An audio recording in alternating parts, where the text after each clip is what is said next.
욥기서 28장 1절로 봉독하겠습니다. 은이 나는 곳이 있고 금을 재련하는 곳이 있으며 철은 흙에서 캐내고 동은 돌에서 녹여 얻느니라. 사람은 어둠을 뚫고 모든 것을 끝까지 탐지하여 어둠과 죽음의 그늘에 있는 광석도 탐지하되 그는 사람이 사는 곳에서 멀리 떠나 갱도를 깊이 뚫고 발길이 닿지 않는 곳, 사람이 없는 곳에 매달려 흔들리느니라. 음식은 땅으로부터 나오나 그 밑은 불처럼 변화하였도다. 아멘. 예, 우선 5절까지 봉독해 드렸습니다. 은이 나는 곳이 있고 금을 재련하는 곳이 있고 철은 흙에서 캐내고 동은 돌에서 녹여 얻는다.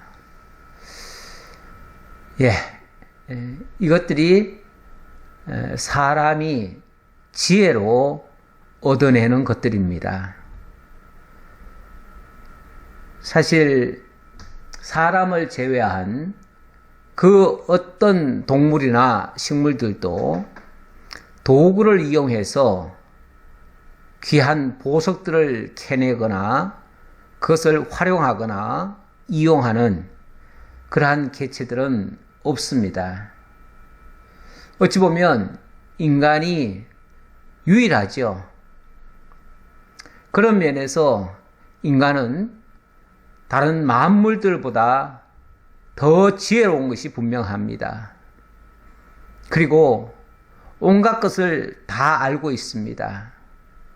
많은 것들을 개발했고 또 탐구하고 찾아내고 이용하고 이렇게 하고 있습니다. 그것 때문에 문화가 발전을 하고 산업이 발전을 하고 경제가 풍요로워지고 이런 결과도 만들어지고 있습니다.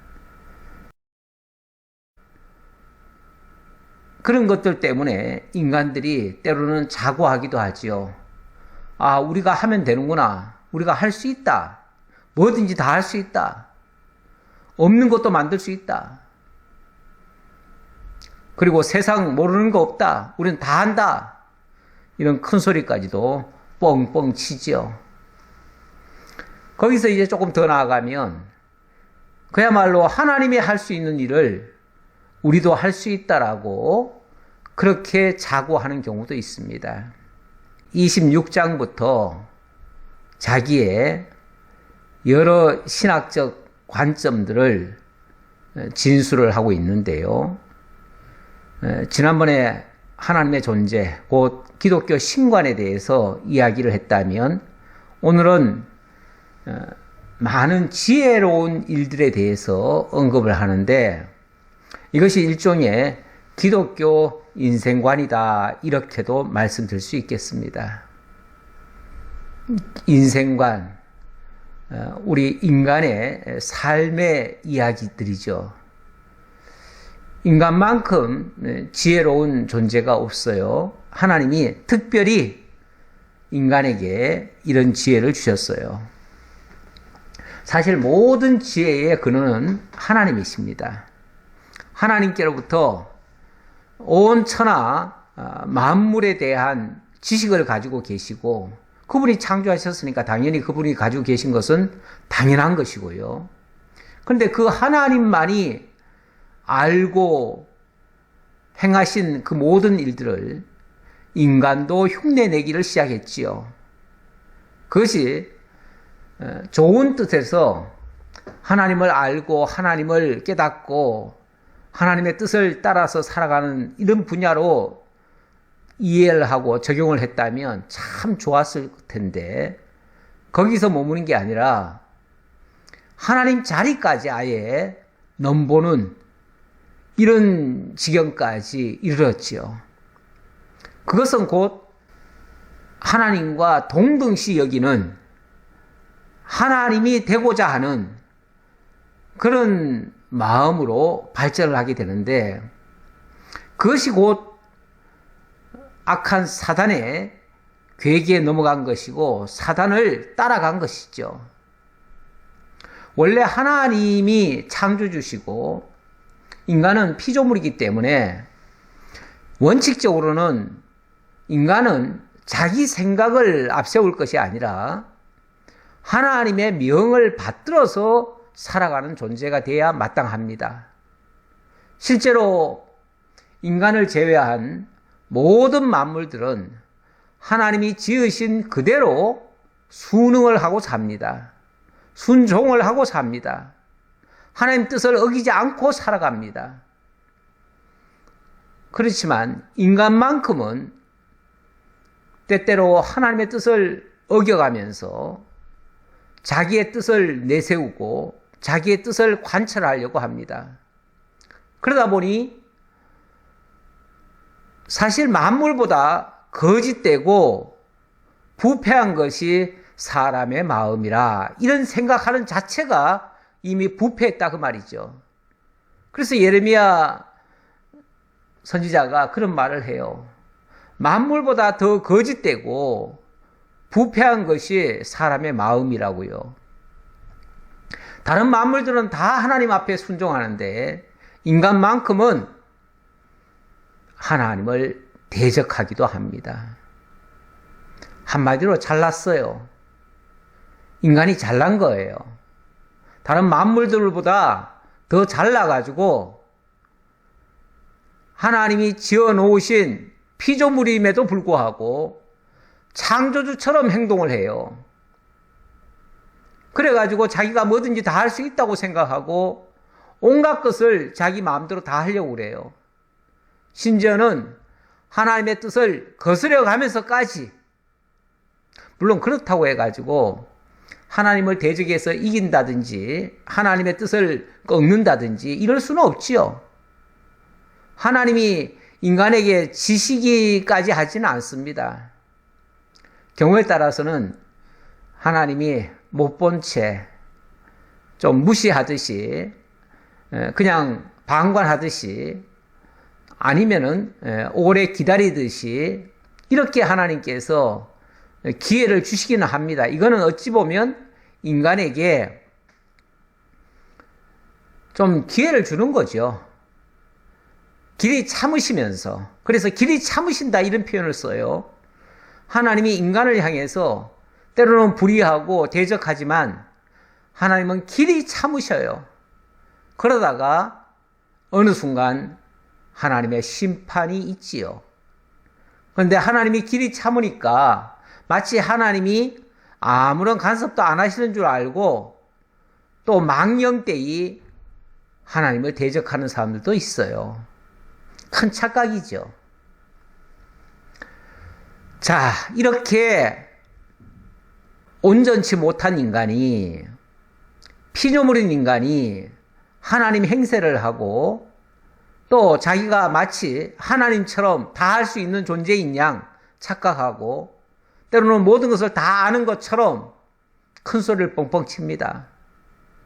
근데 실제로 알기도 많이 알아요. 오늘 본문을 보니까 오늘 본문 은이 나는 곳이 있고 금을 재련하는 곳이 있고 철은 흙에서 캐내고 동은 돌에서 녹여 얻는다. 사실 이 정도만 해도 대단한 거 아닙니까? 사실 이 말씀이 기록된 때가 언제입니까? 이 말씀 기록된 때가 아브라함 시절이에요. 아브라함 시절. 아마 세계 역사책에는 철기문화시대라고 얘기했을 거예요. 철기문화시대가 시작됐을 때 그때 벌써 철을 어디서 캐고 은은 어디서 캐고 또 금은 어떻게 만들고 동은 또 어떻게 녹여내는지 이러한 원리를 깨달았다. 대단한 겁니다. 그것을 캐내기 위해서 어마어마한 일을 벌입니다. 3절에 보니까 사람은 어둠을 뚫고 모든 것을 끝까지 탐지하여 어둠과 죽음의 그늘이 있는 광석도 탐지하되. 광석도 탐지한다? 어둠 속에 있는 저 깊은 땅 속에 있는 그런 곳까지 사람들이 파고 들어간다. 참, 그 산 속에, 그 바위 속에 그런 것들이 있을 줄 어떻게 알고 거기를 파고 들어갑니까? 보통 이 광산으로 말하자면 얼마나 깊은 데까지 파고 들어갑니까? 그 파는 것도 어려운데요. 그 땅 속에 그렇게 많이 들어가 가지고 돌을 캐고 돌 속에서 또 금속 성분을 골라내고 또 금속 성분 골라내 가지고 그것을 또 재련을 합니다. 재련도 사실은 한두 번 해가지고 되는 게 아닙니다. 뭐 순금을 만들기 위해서 24번 용광로에 들어간다는 말도 있는데 이런 것이 어찌 그렇게 쉽게 되겠습니까? 그 땅 속에 거기에 뭐가 있다고 그걸 어떻게 알고 거기까지 파고 들어가서 그것을 캐내고 또 재련을 해서 정말 소중한 값어치를 만들고 보석으로 만들어 가지고 또 사고 팔고 그걸로 또 경제적 윤택을 누리고 부유하게 되고 이렇게 합니까? 사실 이런 기술은 보통 사람이 할 수 있는 게 아니거든요. 이거는요, 세상 보통 사람들보다 훨씬 더 뛰어난 지혜와 지식이 있는 사람들이 할 수 있는 일이에요. 그런데 이런 말을 욥이 지금 하고 있지 않습니까? 그렇다면 욥에게 이런 지혜가 있다는 얘기예요. 이런 기술이 있고 이런 능력이 있다는 거예요. 욥이 이 당시 아브라함 시절에 동방에서 제일 가는 부자였어요. 엄청난 갑부였어요. 그가 무슨 하늘에서 뚝 떨어진 무슨 재산을 얻어가지고 부자가 됐습니까? 오늘 이야기를 들어보니까 이런 지식을 가지고 있는 사람이에요. 이런 지식과 지혜를 가지고 있는 사람이다 보니 남들이 생각 못한 것까지 다 캐내는 거예요. 그래서 부유하게 되고 그것을 또 외국에 갔다가 팔아가지고 그것을 또 돈으로 만들어가지고 이렇게 해서 부자가 된 사람이거든요. 오늘날로 말하면 대기업의 CEO가 된 사람이에요. 이 보통 능력자입니까? 사실 어느 시대고 그 시대에 큰 기업을 운영을 한다든지 정말 무에서 유를 창조하듯이 없는 기업을 만들어서 없는 강산을 캐가지고 보석을 캐낸다든지 또 제품을 만들어서 판다든지 이런 사람들은요, 일반인들보다는 월등히 더 뛰어난 지혜와 지식이 있는 사람들은 틀림없습니다. 보통 사람들이 아니에요. 왜냐하면 보통 사람들은 보통 학문에 의해서 배운 것이 다 비슷비슷해요. 다 거기서 거기에요. 그런데 이런 일을 할 수 있는 사람은요, 그것보다 몇 단계 위에서 남들이 생각 못한 것을 생각해내고 남들이 감히 상상도 못한 일을 해내는 사람들이에요. 그래서 그 당대에 아무도 흉내낼 수 없는 제품을 만들고 또 그것을 획기적인 방법으로 판매를 하고 그래서 부가가치를 창출하고 이렇게 해서 부자들이 되는 거 아니겠어요? 욥이 부자가 되는 것도 옛날처럼 무슨 뭐 땅 파서만 되는 게 아니에요. 땅 파서 농사 지어서만 되는 게 아니에요. 온갖 제품을 생산하고 또 무역을 하고 그렇게 해서 이득을 창출한 사람이에요. 이런 사람이 그냥 된 게 아니고요. 우연히 된 게 아니고요. 하나님께로부터 특별한 지혜와 지식을 받은 사람이에요. 뛰어난 사람이에요. 한마디로 뛰어난 사람.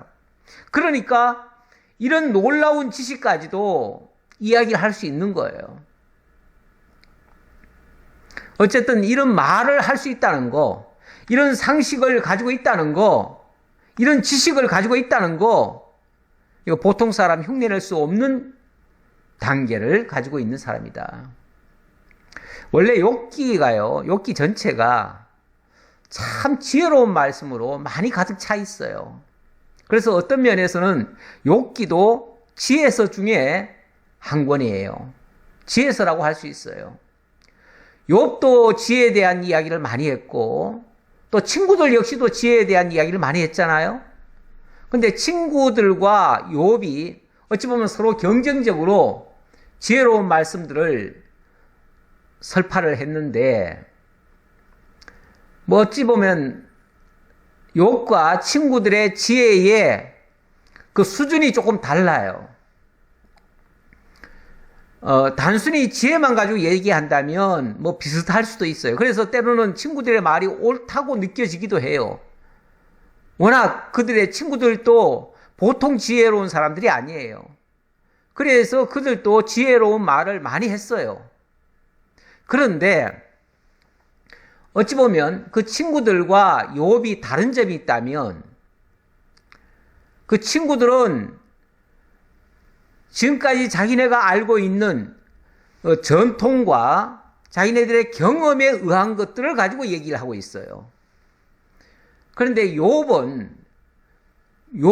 어찌 보면 그보다 좀 더 한 단계 위라고 할 수 있는데, 욥은 기본적으로 세상의 이치보다는 하나님의 기준에서 모든 것을 해석을 하고 있어요.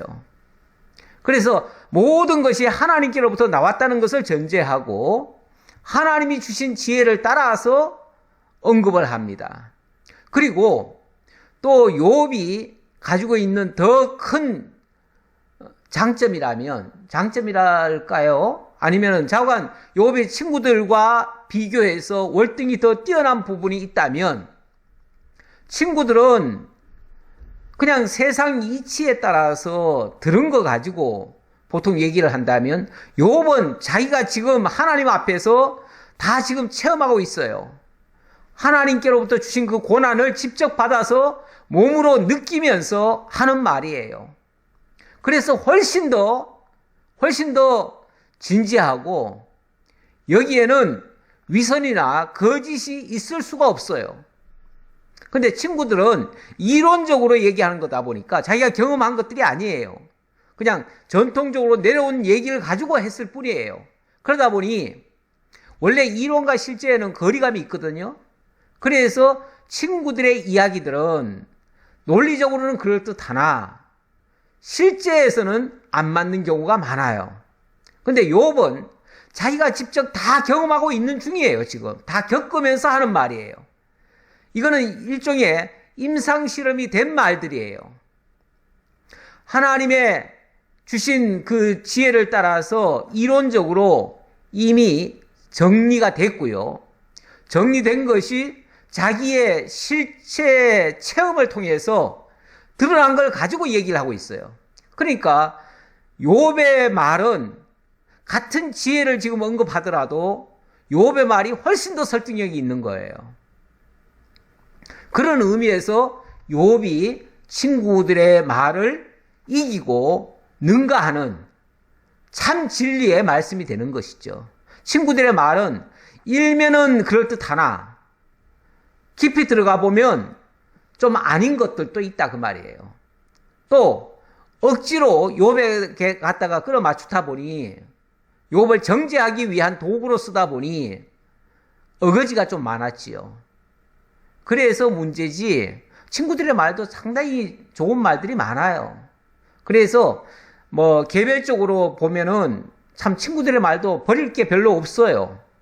다만 그것을 욥에게 적용하려니까 적용이 안 되는 거예요. 안 맞는 거예요. 안 맞는 얘기를 계속 한 거예요. 우리가 같은 말이라도요, 아니 세상에 다 있는 말이죠. 있는 말인데 때를 따라 적합하게 하는 말이면 그게 유익하고 모든 사람에게 도움이 되지만, 아무리 좋은 말이라도 그 상대에게 해당되지 않는 말을 한다든지 전혀 어울리지 않는 말을 해버리면 그것은 오히려 남을 해하는 말이 될 수도 있고 해로운 말이 될 수도 있어요. 유익하지 않아요, 그런 것들은. 그래서 친구들의 말은 결국은 욥에게 해당되지 않는 말들을 했기 때문에 문제가 된 거지, 그 친구들의 말 자체가 틀렸다는 얘기는 아니에요. 소위 말해서 적용이 잘못된 거예요.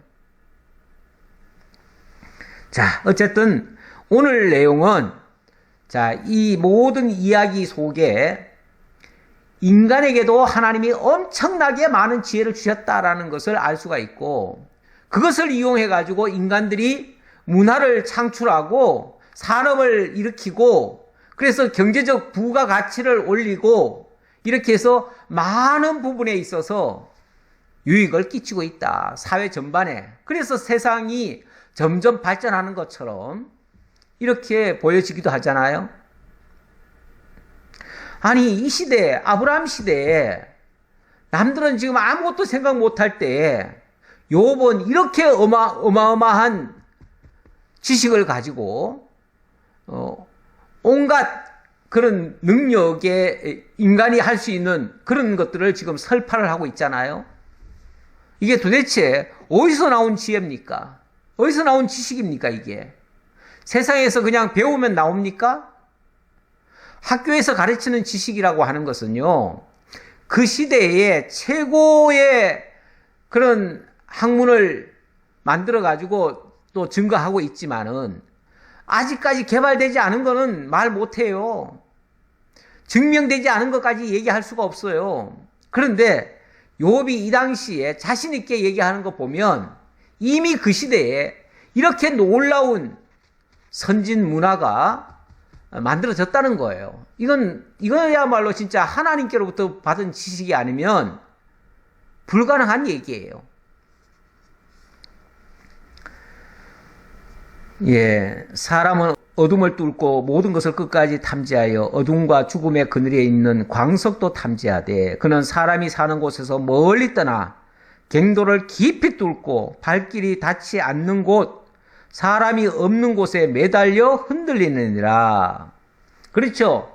땅 속에서 뭘 캔다고 하는 것은요, 이게 보통 어려운 작업이 아닙니다.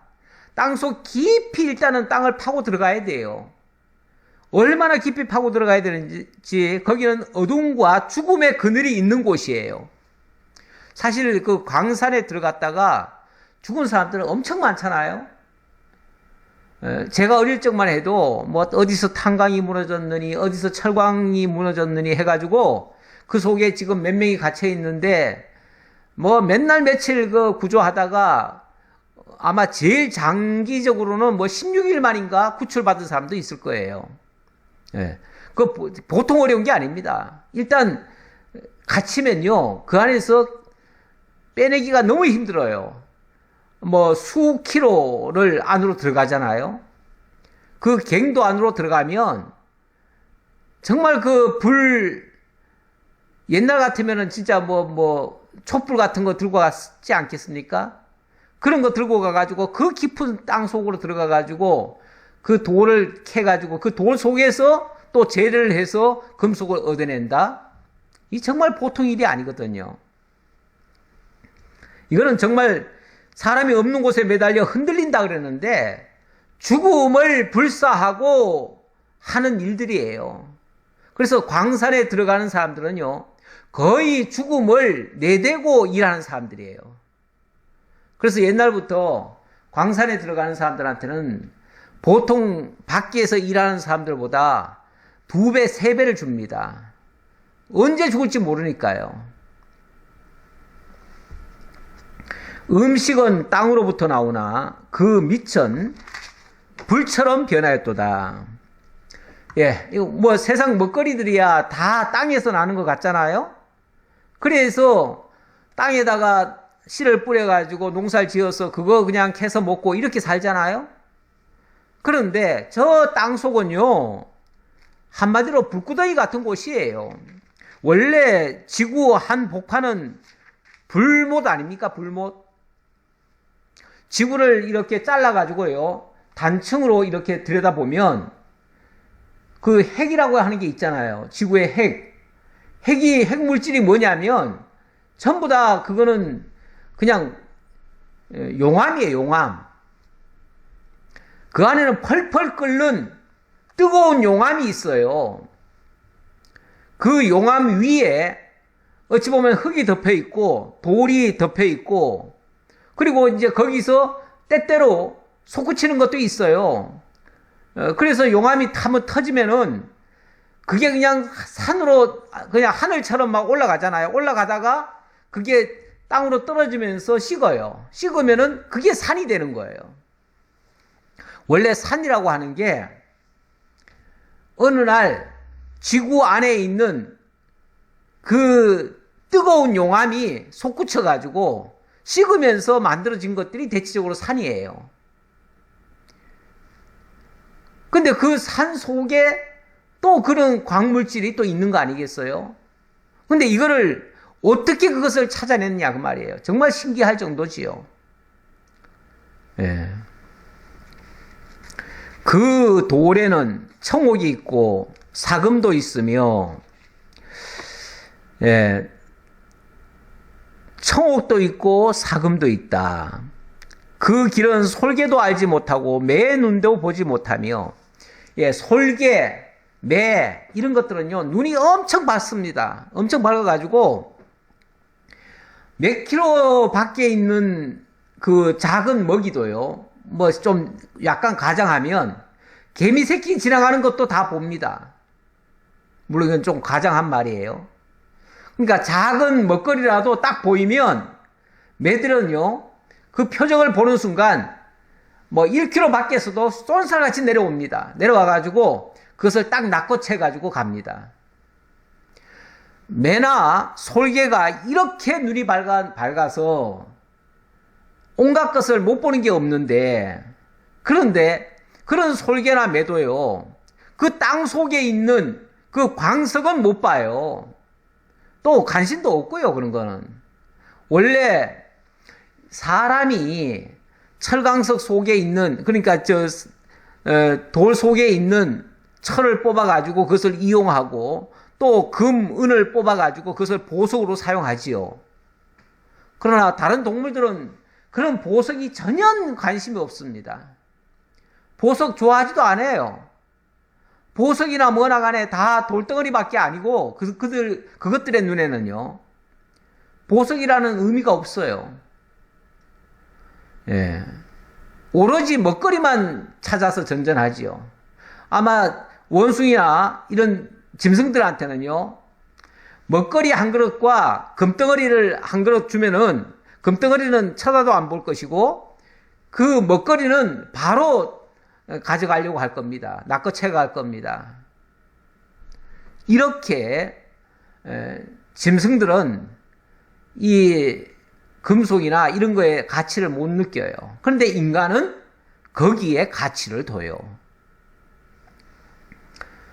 참 한마디로 인간이 아는 지식과 짐승들이 아는 이 지식은 달라요. 전혀 달라요.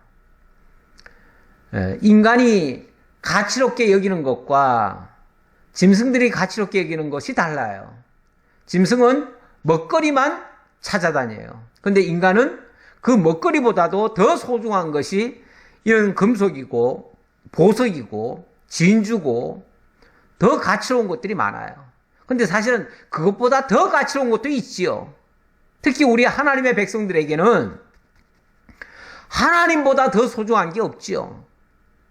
그런데 그 소중한 그 하나님을 발견하려고 하는 사람은 또 희한하게도 하나님의 백성들밖에 없어요. 세상에 수많은 사람들이 있지만 수많은 사람들이 황금을 쫓고 먹거리를 쫓고, 먹거리 쫓는 것은 가장 1차적인 거고요.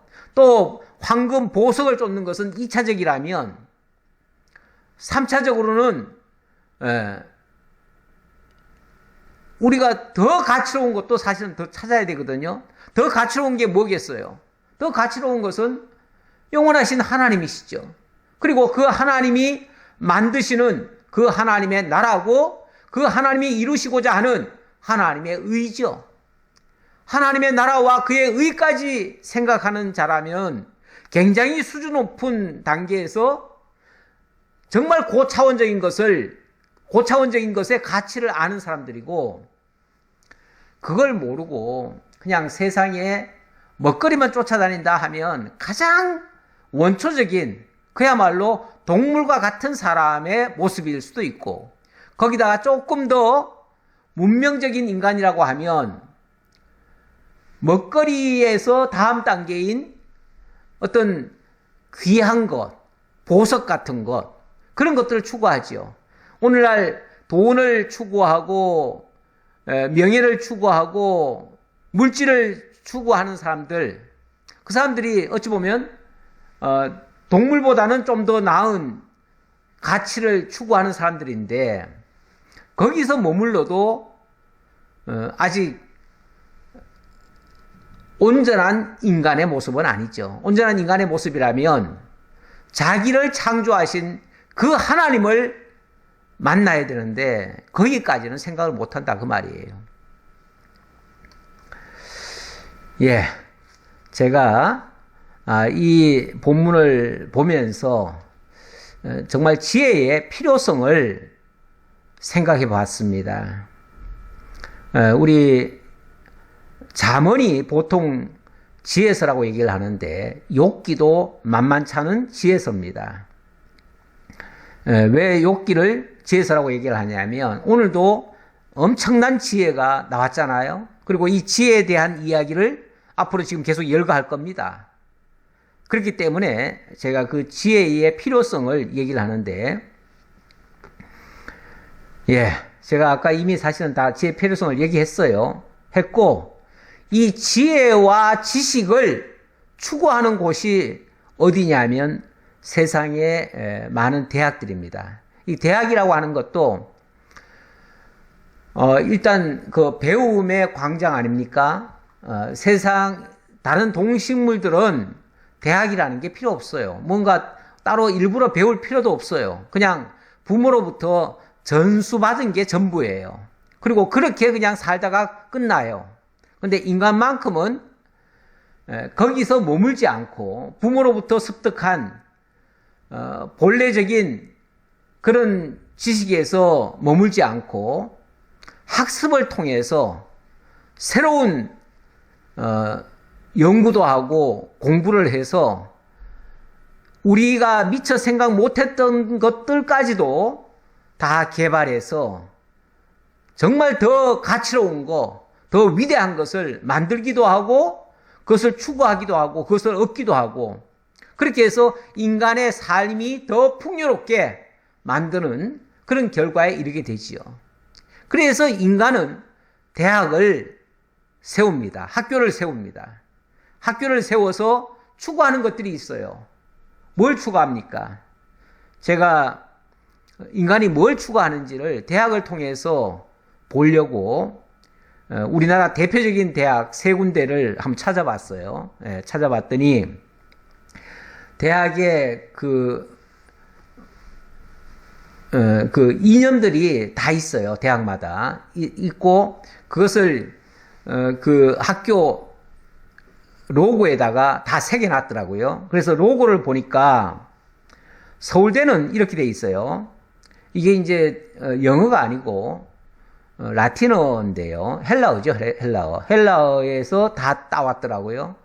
왜냐하면 이 헬라가 옛날부터 정말 지혜의 산실이었거든요. 옛날에 아테네가 늘 지혜를 얘기하고 지식을 얘기했어요. 그래서 참 지혜를 추구하는 그런 아카데미들이 만들어졌고, 그게 이제 일종의 대학의 시초가 된 거예요. 그래서 모든 철학도 거기서 나왔고 그랬는데, 일단 서울대를 보니까 베리타스 룩스미아 이렇게 돼 있는데, 진리는 나의 빛 이렇게 돼 있습니다.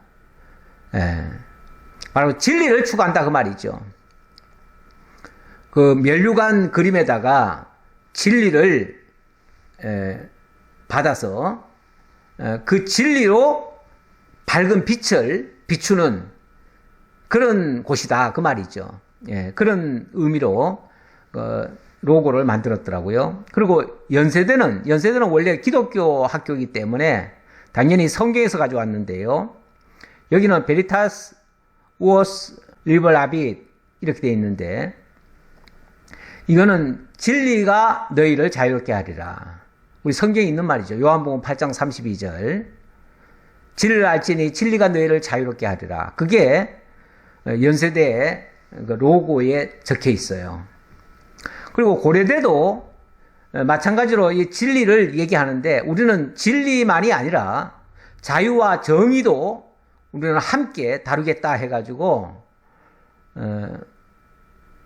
리버타스 우시티타 베리타스 이렇게 되어 있네요. 예.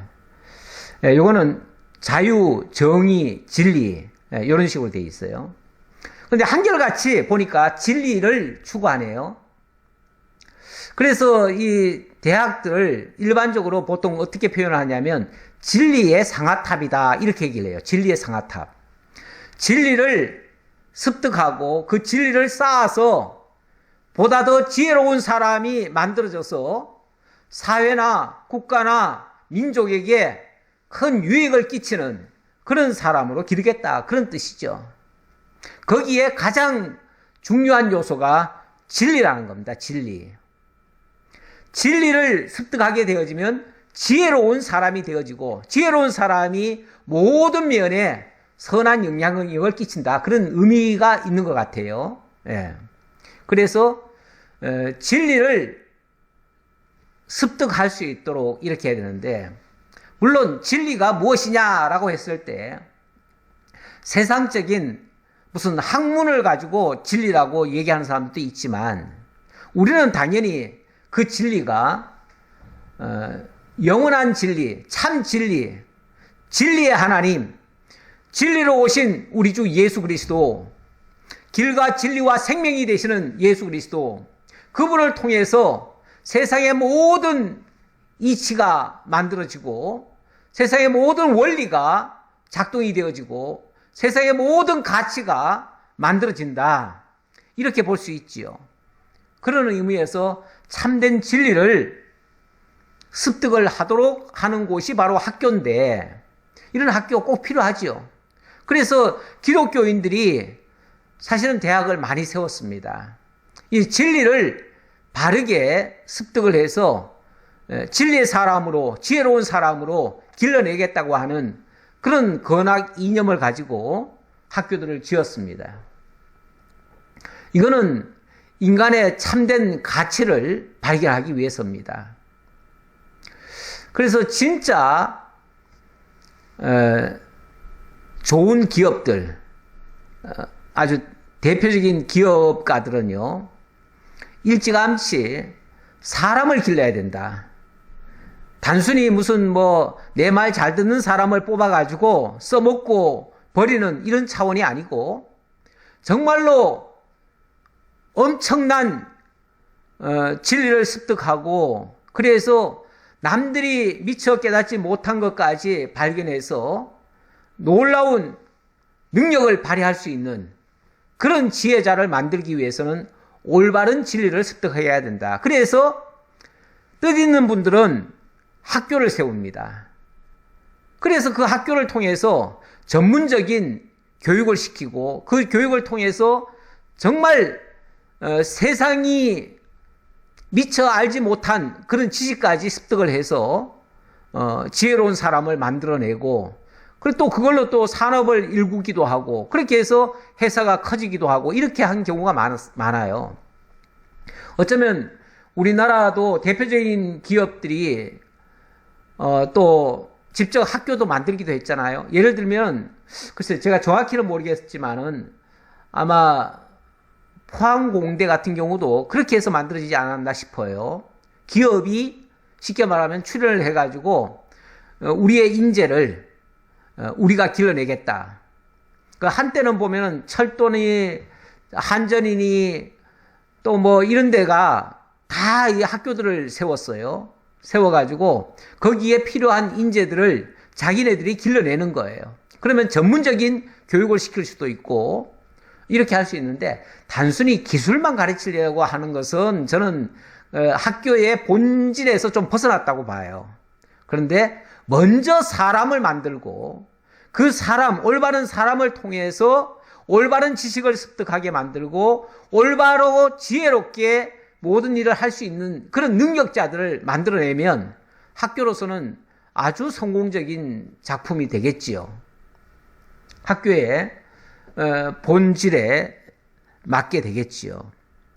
그런 의미에서 올바른 대학은 세워지는 것이 좋다, 이렇게 보여지고요.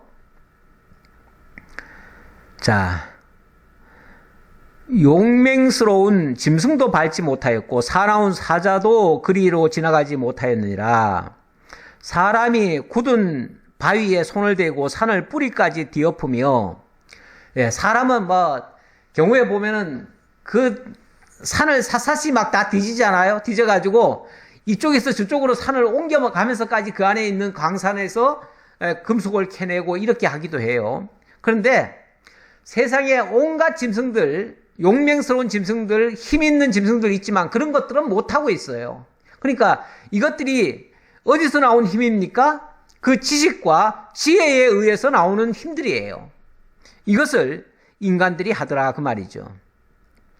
반석에 수를 터서 각종 보물을 눈으로 발견하고 유수를 막아 스며 나가지 않게 하고 감추어져 있던 것을 밝은 대로 끌어내느니라. 이 정말 광산 이야기 하려고 하면 이것만 해도 시간이 많이 필요한데요. 그 돌을 깨는 작업이라든지 또 이런 작업하는 거 보면요, 물을 가지고 이용하더라고요. 물을 쏴가지고 바위를 깨는 작업을 해요. 이런 지혜가 어디서 나왔을까요?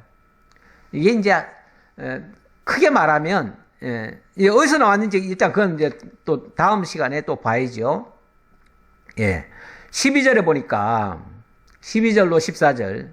자, 이렇게 인간에게 어마어마한 지혜가 있는데 그러나 하나님을 아는 지혜는 없더라. 이게 어찌 보면 인간이 대단한 존재이긴 하나, 그러나 하나님을 모르면 결국은 무가치한 인생이 된다, 이 얘기를 지금 하려고 하는 말입니다. 그러나 지혜는 어디서 얻으며 명철이 있는 곳은 어디인고 참 지혜는 어디서 얻겠느냐, 그 말이죠. 그 길을 사람이 알지 못하나니 사람 사는 땅에서는 찾을 수 없구나. 그래요. 세상에 그 문명을 일으키고 기술을 터득하고 그렇게 해서 사회를 발전시키고 부욕해 되는 것까지는 또 사람이 한다고 칩시다. 그런데 그 모든 것의 근원이 되는 하나님에 대해서 아는 지혜, 그 지식은 도대체 어디서 찾겠느냐, 그 말이죠. 그래서 제가 지혜 출처라고 해가지고 지혜 출처를 한번 생각해 봤습니다. 그 길을 사람이 알지 못하나니 사람 사는 땅에서는 찾을 수 없구나. 깊은 물이 이르기를 내 속에 있지 아니하다 하며 바다가 이르기를 나와 함께 있지 아니하다 하느니라. 그렇죠. 세상에서 아무리 지혜를 찾으려고 해도 세상에서는 지혜를 못 찾겠더라, 그 말이에요. 물론 이거 참 지혜를 얘기하는 거예요. 아까 얘기했던 경제적인 그런 진리, 세상을 좀 이롭게 하는 그런 진리는 세상에서 학습을 통해서 배울 수 있지만 그러나 근원적인 지혜는 세상에서 찾을 수는 없더라, 그 말이죠. 그럼 어디서 찾겠어요? 그래서 제가 잠언 말씀을 좀 가져왔어요. 잠언 8장 22절에 보니까 여호와께서 그 조화의 시작 곧 태초에 일하시기 전에 나를 가지셨으며 만세 전부터 태초부터 땅이 생기기 전부터 내가 세움을 받았나니 아직 바다가 생기지 아니하였고 큰 샘들이 있기 전에 내가 이미 났으며 산이 세워지기 전에 언덕이 생기기 전에 내가 이미 났으니 하나님이 아직 땅도 들도 세상 진토의 근원을 짓지 아니하셨을 때라. 우리 하나님이 바로 그리스도를 통해서 이러한 지혜를 주셨다. 그래서 참 지혜는 바로 예수 그리스도를 가리키는 말이기도 해요. 그런데 여기 의미가 거기까지 이르렀는지는 조금 더 두고 봐야 되겠습니다. 자, 15절로 19절. 만약에 우리가 참 지혜를 얻을 수만 있다면 이 지혜는 세상의 그 무엇과도 비길 수가 없다. 자, 15절 보겠습니다. 순금으로도 바꿀 수 없고 은을 달아도 그 값을 당하지 못하리니 오빈의 금이나 귀한 청옥수나 남보석으로도 그 값을 당하지 못하겠고. 그래요. 순금으로도 못 바꿔요. 은을 달아도 그 값을 당할 수가 없어요. 세상에 있는 온갖 보석 가지고도 그 지혜와 바꿀 수는 없어요. 황금이나 수정이라도 비교할 수 없고 정금 장식품으로도 바꿀 수 없으며 진주와 벽옥으로도 비길 수 없나니 지혜의 값은 산호보다 귀하구나. 세상의 산호는 이제 저 바다 속에 있는 일종의 보물 같은 거 아니겠어요? 그런 거 따기도 힘들고 아주 깊은 곳에 있으니까 아마 따기도 어려울 텐데 그런 것보다도 더 귀하다. 예, 그러니까 이건 참 지혜를 얘기하는 건데, 참 지혜는 세상에 그 어떤 것과도 비교할 수가 없다. 그래서 이 말씀 역시 지혜의 가치를 좀 찾아보려고 제가, 잠언 8장 11절 가져왔습니다. 대저 지혜는 진주보다 나오므로 원하는 모든 것을 이에 비교할 수 없음이니라. 18절에는 부귀가 내게 있고 장관 재물과 공의도 그러하니라. 그런데 이러한 지혜를 얻은 자는 부귀와 재물과 공의까지도 얻을 수 있다. 그런 얘기고요. 그래서 16장 16절에는 지혜를 얻는 것이 금을 얻는 것보다 얼마나 나은고 명철을 얻는 것이 은을 얻는 것보다 더욱 나으니라. 그래서 지혜와 명철을 얻는 것이 최고다. 자, 이 얘기를 하고 싶은 겁니다. 그러니까 앞에 여러 가지 얘기를 했지만 그게 목적은 아니에요. 지금 욥이 말하고 싶은 것은 참 지혜를 얘기하는 거예요. 세상 인간적인 지혜도 많지만 거기서 머물지 않고 참 지혜를 추구하자, 그런 뜻으로 하는 말입니다. 구수의 황옥으로도 비교할 수 없고 순금으로도 그 값을 해하지 못하리라. 세상에 구수라고 하는 것이 그 당시에 아마 최고의 가치 있는 황금이었던가 봐요. 순도가 굉장히 높은 건가 봐요. 근데 그것보다도 더 귀한 것은 참 지혜다. 지혜가 중요하지 그런 물질이 중요한 게 아니다. 이 얘기를 한 겁니다. 그 다음 20절로 26절. 예, 지혜의 길은 오직 하나님만이 아신다라고 얘기를 합니다. 그래서 지혜의 길에 대해서 얘기를 합니다. 그런즉 지혜는 어디서 오며 명철이 머무는 곳은 어디인고 모든 생물의 눈에 숨겨졌고 공중의 새에게 가려졌으며 멸망과 사망도 이르기를 우리가 귀로 그 소문을 들었다 하느니라. 소문은 들었지만 그 지혜를 찾은 자는 없더라, 그 말이죠. 예. 이러한 지혜, 하나님에 대한 지혜는 세상에서 찾을 수는 없어요. 그러니까 욥이 말하고 싶은 지혜는요, 세상에 참 지혜로운 것들이 많다 하면서도 그거 얘기하려는 게 아니고 하나님의 지혜, 참 지혜를 얘기하려는 거예요. 참 지혜는 더 나아가면 우리 주 예수 그리스도를 가리키는 말이에요. 그래서 지혜는 그 행한 일로 말미암아 아느니라. 예수님이 직접 얘기를 하죠. 그 참 지혜에 대해서 당신이 바로 그 지혜로 오신 자임을 그렇게 증거를 한 적이 있어요. 잠언에도 보니까 나 지혜는 명철로 주소를 삼으며 지식과 근신을 찾아 얻나니 16절에 8장 16절에 나로 말미암아 재상과 존귀한 자 곧 모든 의로운 재판관들이 다스린다 그랬고 인자와 진리로 인하여 제약이 속하게 되고 여호와를 경외함으로 말미암아 악에서 떠나게 되느니라.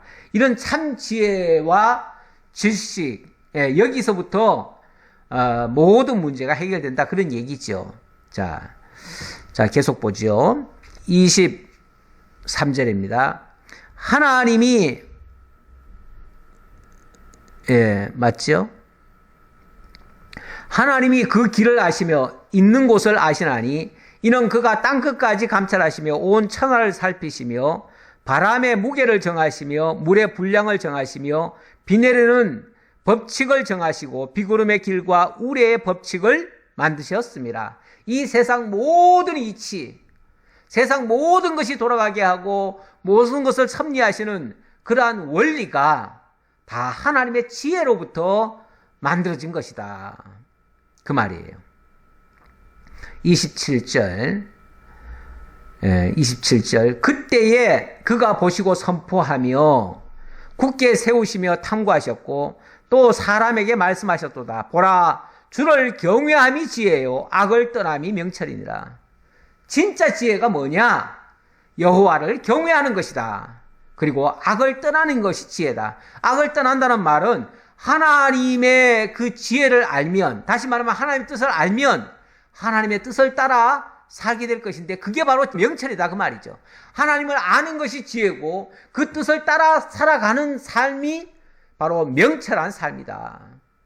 하나님이 우리에게 원하시는 지혜는 세상적인 가치에 집착해서 그거에 머물러 사는 게 아니라 하나님이 주신 그 지혜를 가지고 하나님을 깨달아 알고 하나님의 뜻을 따라 사는 것이다. 그런 얘기예요.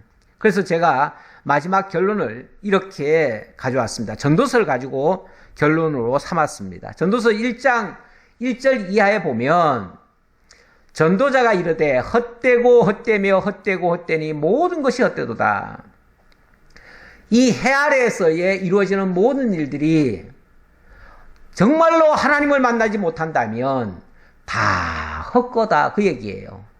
일평생 모든 것을 누리고 모든 것을 만들어 놨어도, 온갖 것을 다 연구해서 다 만들어 놨어도 결국 하나님 못 만나면 헛탕이다 그 말이에요.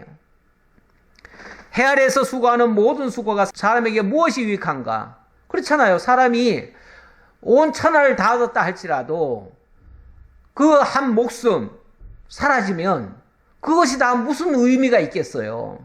예수님 비유에 보면 한 부자가 농사를 잔뜩 지어놓고 내 영혼아 이제부터 먹고 즐기자 이렇게 풍성하게 얻어놨으니 이제는 마음껏 즐겨도 된다 했는데, 그날 밤에 하나님이 이제 그의 영혼을 부르시면 그의 모든 것이, 그렇게 이룬 것들이 다 무슨 소용이 있느냐 그 말이에요.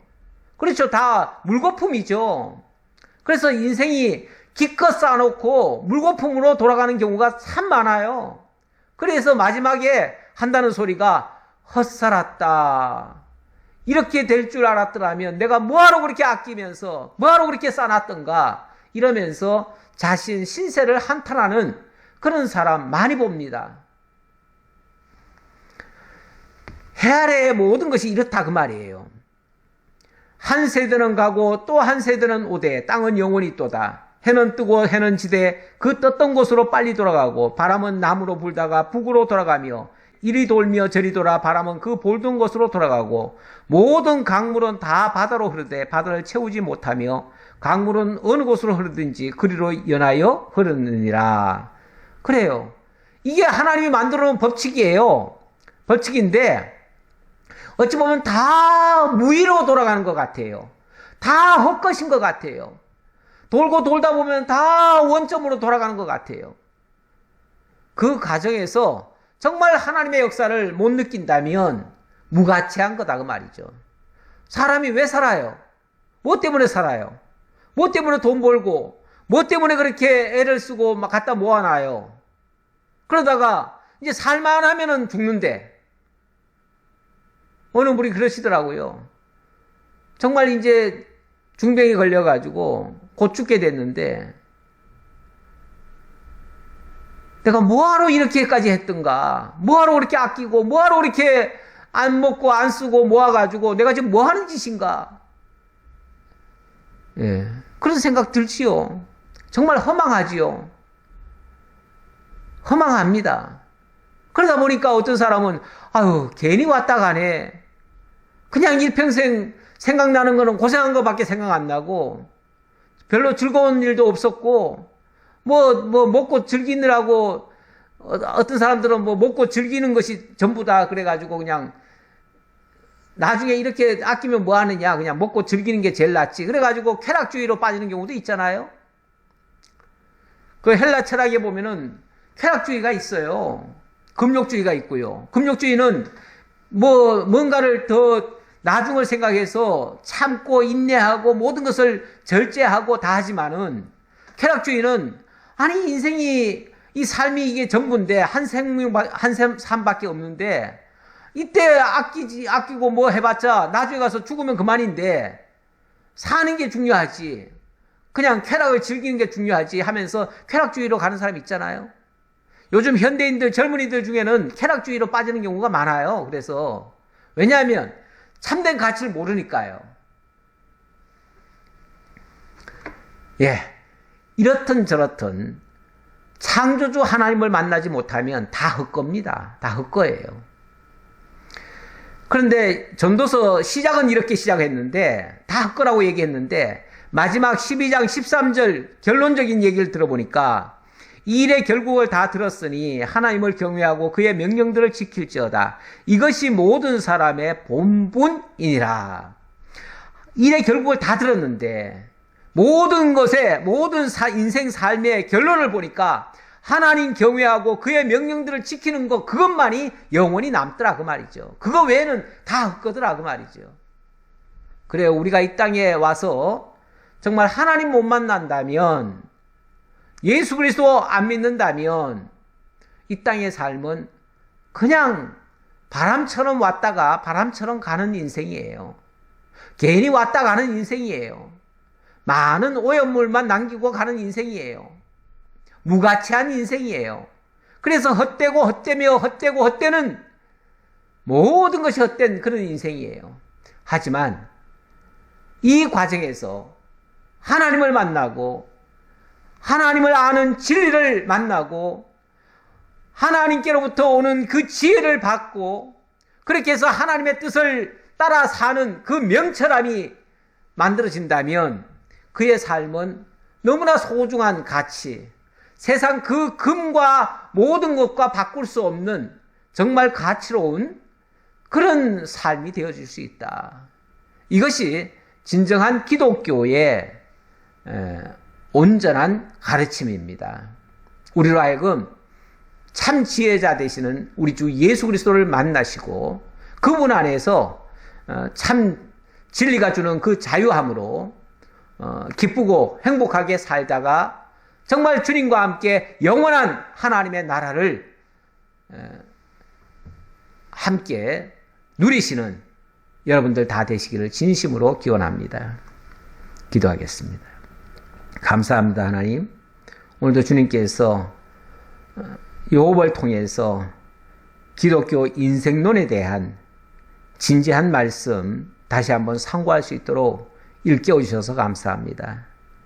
인간이 지혜롭다고 하나 악한 사단의 꾀를 따라서 사악한 지혜로 하나님을 대적하고 인간의 욕심만을 채우는 그러한 불의함도 많이 드러나고 있습니다. 우리가 하나님을 만나지 못한다면 인간 꾀를 이용해서 수단 방법을 안 가리고 온갖 목적을 달성하려고 불의에까지 참여하는 경우도 있습니다. 아버지 하나님, 저희로 하여금 참된 신 하나님을 만나고 진리 안에서 자유함을 누릴 수 있는 저희 모두가 되게 하옵소서. 함께해 주심을 감사드렸고 예수님 이름으로 기도하옵나이다. 아멘.